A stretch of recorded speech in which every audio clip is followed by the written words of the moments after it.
Hello and welcome to the first episode of Deck Debug, the show where we explore the format and the decks present in the format, and this includes new timers and old timers. You know, sometimes some old decks just get a little bit of love, and that's all the deck needs to make it relevant. So in this show, we're basically going to look at a deck list. I'm going to go through the card by card. I'll give you my thoughts about the deck, what I hope the deck can do, and obviously there'll be some gameplay to go alongside it. Just some voiceover of some footage that I got off the deck. You know, is this a 10-minute testing ripoff?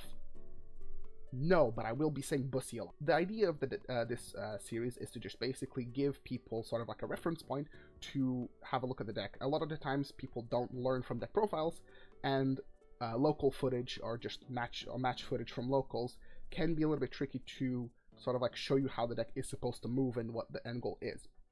For today's episode, we're going to look at MITAMAMON.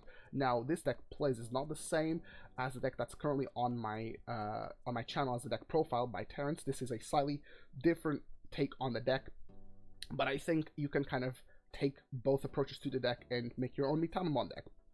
The reason why I wanted to get this video out now, just so you can see what the deck is kind of doing and how you can move the cards, and then in BT15 when it gets its like most two important cards, which is its like go-to ace and one of the best extenders that the deck can play, then you already sort of have a foundation, right? So we'll jump straight into the deck list. And here's the list. Shoutouts to Hoang and Zero and the rest of the dev team for giving me access to the sim. This sim is so amazing, it feels so good to play it. I know a lot of you guys are excited to play it. It will be coming out sometime in spring 2024, and the dev team are not taking any sort of help or donations for funding the project. This project is completely free and will be made free for everybody to enjoy. Now, let's get into the list. So, this is the MITAMAMON Venus-centric build. So, we're playing 4 copies of the MITAMAMON and 3 copies of the Venus. That is the main combo that you're trying to set up. The idea is that you basically want to keep your opponent from playing the game and, you know, slowly chipping away at the security. You have barrier, you have brush bodies, and once, you know, if you can get your double level 6 out, usually the game is very, very tough for the opponent to get back into. However, this list does struggle a little bit with established boards. You don't have a ton of removal, you have some, but not a ton. But this list is very, very fast. You can easily set up double level 6 with ease just with the right setup. So we'll go through each card. For the time, I have 4 copies of Tokomon. Draws a card, you know, it just fuels your hand, so you can constantly have bodies to play out. You always want to make sure that you have bodies to play out. Double copies of Bushi Agu for pushing damage, or even Bushi for game. 1 copy of Cute, alongside 2 copies of Pillow. These are our floodgates of choice. They're both vaccines, which can come up, and Pillowmon is just a little bit better, so we're playing 2 copies of it. Now, you might be wondering, doesn't this hinder your own deck? Yes and no. A lot of the times you're playing the Pillowmon off of the Anjumon Inherit, so it's not like it would be able to attack anyway, because MITAMAMON only gives rush to the thing that the MITAMAMON plays out. So you're not really swinging with this Pillowmon, and it's usually a turn ender play. And the Cutemon is just there for decks that, you know, if they set up double training, the Cutemon can kind of like slow the opponent down. 3 copies of Kudamon. The -2 can definitely come up in helping remove things like opposing Pillowmons or floodgates of this type, and as well as being your generic searcher for the deck, getting your tamers and your vaccines is always great. 4 copies of the Patamon. This card does everything. It's an extender, it ramps. It's just the best rookie that you will want to open up with. 2 copies of the Rapidmon to give you some of that early game board removal. This deck doesn't have a ton of removal, like I said, so you need to make sure that you're clearing early threats if possible. And to complement the Rapidmon, we're playing double copies of the Anjumon. A -5 that then puts itself into security is pretty good. Also resets your egg so you can hatch again. And the -6 or punching viruses into security can definitely come up, because this deck can struggle into some established boards. Like I said, things like Blockwork Greymon, one of the examples on top of my head. Double copies of the Pedomon. Just being able to play a blocker for free is not too bad. 1 cost Evo can always come in handy to help choke out in the early game. And then the MVP level 4 of the deck, 4 copies of the Gatomon from the starter deck. This card on play will just top 3 for a purple and a yellow, so most of your cards are yellow, your yellow Digimon. And sometimes you can high roll and get yourself a Death X for free, which is pretty nice. And obviously that second effect, when it would digivolve into an Archangel or Fallen Angel, reduce the memory or reduce the evolution cost by 2. So we have things like the Anjumon, and we have the Magna Anjumon, as well as the Anjumon Ace. That's basically the theory of this deck, is that we want to spam out this Gatomon and get to our double level 6 play by cheating it out. For the level 5s, we're playing 4 copies of the BT3 Anjumon. This card is so insane. Being able to let you play out those rookies for free is just always very appreciated, and the unusable sec -2 can definitely help sometimes. And moving on to the X antibody form, Anjumon, again, sec -1, not bad, but the recovery +1 can definitely come up very, very nice. Just so you can give yourself that security to then burn for the MITAMAMON. This deck tends to struggle a little bit when you don't have the security to burn, so sometimes you need ways to sort of give yourself that security so you can plus off of it later. And finally, for our ace, 2 copies of the Magna Anjumon Ace. This card is pretty good, especially when you have the Rapidmon out. If you have a Tamer, you can clear something. If the opponent tries to fight back, you can ace them, and you can kind of like steal tempo that way. For the level 6s, like I said, 3 copies of the Venus. Just if you don't know what Venus does, this card is a house. Anything that has a security modifier cannot use it when attacking or when digivolving, so that includes sec plus or sec minus. And on digivolving, it applies sec -1 to the opponent's board for the turn. But then you're wondering, how do you keep that sec minus constantly going? Well, that's MITAMAMON's job. So MITAMAMON does a few things. On digivolving and when attacking, although once per turn, you can burn a security to play at level 4 or lower, and it gains rush. Also, all of your yellow Digimon gain barrier, which is insane, so it makes it very, very tough for the opponent to try swing into your guys. And opponent's turn, all of your opponent's Digimon that have a level level equal or more than both securities combined gain sec attack -2. Essentially, the level of the security combined is the threshold that you can give security minus. So ideally, you're trying to put you to 3 security and your opponent to 3 security, so then you can start giving level 6s sec -2, and then at 5 security, level 5s also get sec -2, and it will get to a point where you can even get rookies to have sec -2. So if there's 3 security between you and your opponent, that you know, from then onwards, anything over 3 is sec -2. So, you know, because you're constantly chipping your opponent and you're burning yourself, you can sort of artificially increase the pace of the game for MITAMAMON's Floodgate to really complement the Venus. That's the idea of the deck. 1 copy of Dex. Again, like I said, this deck struggles into established boards, so we need a blowout card to help us sort of get back into the game. And then for our TK engine, we are playing the Patamons, of course, so to complement the Patamons, we're playing double copy of the Memory Tamer TK and 3 copies of the Vaccine TK. For boost and trainings, 2-2 split. It's really up to you which one you want to use. I think a 2-2 split is fine. Sometimes you do need the memory to hard play things or to just have the extension. And sometimes, you know, the training comes in clutch. You know, Evering for free when your Patamon whiffs is a feeling that many of us know very well. Finally, for the ramp cards, we have triple copies of Emissary of Hope. Don't be tunnel vision on the ability to recover 1 if you have the TK. Sometimes just burning your security to evo for essentially a 1 cost is insane, and 1 copy of Blinding Ray. You'd be surprised that, you know, Blinding Ray is a very, very good card, and why aren't we playing more copies? Well, it's because the rest of the deck already ramps up a decent amount. And that's it for the list. Now we'll jump into some games. We'll be the ones starting off, and we do mulligan the hand away just because we are looking for some specific pieces. Double Patamon, set up 1, set up the second one. The idea here being if the first Patamon can hit, we only need the 1 to hit because we can always load the Gatomon into the security for the second one, so we could get off to a good start. However, the Anubis player, on the other hand, is going to also have a decent start, even into a level 4, the Dobermon and the Training Keeper. So 1 Patamon going to whiff, so we see the rest of our security, and there is no level 4s or 6s. So this is a little bit tricky. Instead, we're going to play a little bit more defensively. We're going to set up a Pidomon and a Pilomon with the hopes that maybe if they don't have exactly Maycrackmon to delete the Pilomon, things can be a little bit tricky, but the Anubis player is going to go into the double X, pitching the Saberdramon and then the blue Meramon. A lot of cycle, pitching Ignite and Mervis, so perfect Digicross setup in the trash already, but things are going to take a dark turn here when the Crocodile comes down and eats both of our guys, and our poor Patamon is just going to be left to whiff on the effect.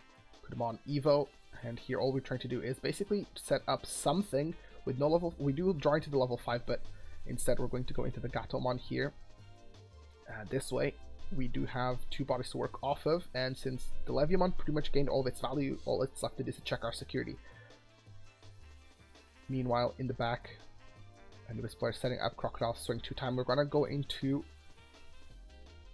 the Magna Ace here just to maybe shrink it so it dies on the second check, but instead it's a Bushiago. We do get a nice freebie off of the Emissary, but again, we know that there's no level 4 in the security for us to evo for free, and Anubis side going to keep pressing that advantage, playing out the Merva, crossing with an Ignite, playing out Ignite, and the Saber. So this is a pretty wide board, which is something that Mitama tends to struggle a little bit with. We don't have a ton of options, but we need to start clearing some of these bodies just to mitigate some of the damage and make sure that we don't die next turn, but this is still not a good spot. Angemon going to go through, going to swing once, put the Merva into the security because it is a virus, and that way it means that they don't have a target to cross with if the Anubis comes down, getting some of that memory, and then basically just trying to climb up a bit here. The Angemon giving the Crocodile Sec -2, trying to recover 1 just to protect our security a little bit more and to distribute some more Sec minus just to try stall for a turn. But we don't have a ton of options. We could go into the Emissary. Instead, we're going to go into the Mitama just to, again, develop our board, burn 1. It was a vanilla anyway, play out the Gatomon. Gatomon is going to find us Patamon and Death X. But that is not enough. We only have 1 body, and it's very, very easy for Anubis here to just full clear if they crack the training and then evo with the inherits from the 2 stacks. They're going to get a ton of memory, and they can pretty much just clear out the Magnum Angemon Ace. Could have potentially evoed onto it, but the Saberdramon also had raids, so there was no real good way to go about it. So moving on to game number 2. Only did 2 games here, just because I don't want to keep the video too long. This time Anubis player is going to start. Labramon into boost, adds the blue Maramon. Again, we're pretty well set up. We're going to do Patamon as always. It is the best rookie to have in the back, and this time we do have the training. We get that level 4, and debating whether or not we wanted to gamble or play it safe. It looks like we're going to play the Pillowmon nice and early, hopefully either bait some interaction from the opponent or cause them to just set up in the back. We're going to see a Gazi being played. Gazi only really shutting off the Patamon, and this time Patamon again going to whiff. Never too reliable. Basically just trying to clear out this Gazimon here just to keep some board pressure. We don't want him to have free guys on the board, so we'll be deleting it, and then we can proc the Patamon effect to get that memory, and then we're just going to go into Venus, or are we going to Emissary first just to see what's in there? You know, why pay full cost for the Venus when you can just pay the 1, and then burning the security doesn't really matter in the grand scheme of things.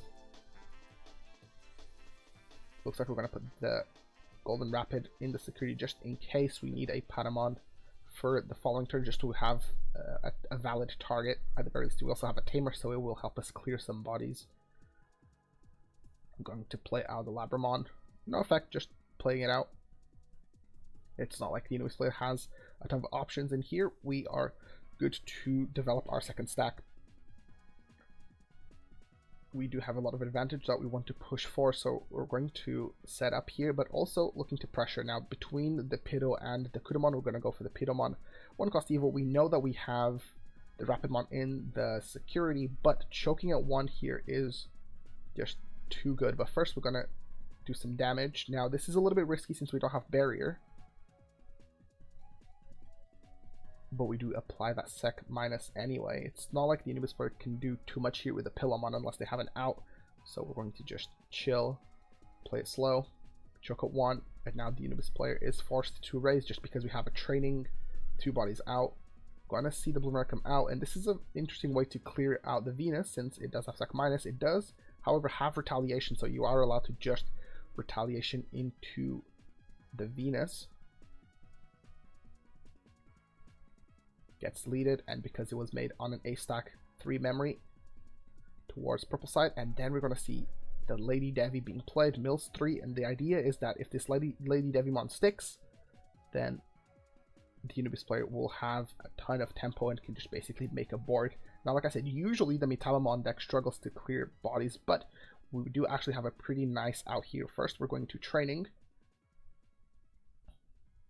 and Evo into the Magna Angemon to shrink it by 6. Double memory, and the draw. Essentially a free Evo. We're going to swing the Pillamon first just because we need to be able to cheat bodies out. Going to Mitama. Mitama burns the security and gets to play our level 4 for free. So we're going to play out this Angemon, and the Angemon does gain rush, so we'll be able to swing as a security and use the effect to -5, clearing out the stack. From here we get to rehatch, set up the Patamon. We know that there's the Rapid in the security and attack with Mitama just to push some more damage. Now, training is not a bad punish, so we just play out the TK and give ourselves the memory that we need for next turn to seal the deal. If it was a boost rather, it would have been a bit more scary, since sometimes they can just play out bodies for free with 6 memory and just climb all the way up with the memory gain inherits. But from this position, the Unibus player is just basically hoping to sack in security in some way, and we're going to see the Rapidmon come through with the I'm just going to put in a ton of work, as you will see. Patamon going to go into Evo, and the reason why we want to go into Rapid is because since when we swing with the body that the Mitamamon spawns out, if they have an option, then even if they try to delete the Rapidmon, we do have Armor Perch, so we can always confirm our lethal swing for game. Just kind of going through the motions here, doing all of our triggers, getting in the memory. Rapidmon going to get rid of the Gazi. Checking our inherits just to make sure that we're properly set up. Swing with the Mitamamon effect. Plays out a Gato. Gato going to search here, take at least the one piece. Not too shabby. We can just barrier just to kind of get the floodgate going. We do have the Venus if things go south. We're going to Evo here into the Angemon just to get a slightly higher DP. Didn't really matter, but we do get the barrier again, and since there was no option, no Biting Crush, the Rapidmon gets to swing for game. And that's pretty much it for those games. Now, I'll let you guess how game 3 went, because there's no foot. And we're back with the deck, and you know what? For a deck that is currently stitched together by the power of ST10 Gatomon, it actually did pretty well. Now the pros, a very fast engine. You have a ton of ramp cards in the form of trainings, boosts, emissary, and the Gatomon, so it's very easy to climb up to your level 6s. Also, another pro is that the deck has a unique win con in the form of the lock. You have Venus and Mitamamon. Plus, the deck can also go wide and deal with and do lots of chip damage to aggro the opponent down. It's almost like a modern day Lord Knightmon deck. Now, some of the cons is that Venusmon can be the best and the worst card in your deck, and that is something that you will see for the entire deck. You have cards that are incredibly powerful, but sometimes they just get checked by random things. Purple decks being able to play Biting Crush, or decks being able to just raid into the Venusmon definitely keeps it in check. Mitamamon itself doesn't have protection other than Barrier, and Barrier, while it's great to make sure that your security checks go through, it does mean that into options it does struggle a little bit, or even just deletion effects off of Digimon or bot decking, or any modern day form of removal. And finally, the deck struggles a little bit into established boards, so much so that you need to play blowout cards such as Dexmon to really get back into the game. But other than that, this deck is doing pretty well, and I'm very, very hopeful, because in BT15 you'll get 2 insanely good cards for this deck in the form of a new Gatomon and the Angemon Ace. So thanks for watching, and I'll see you guys in the next one.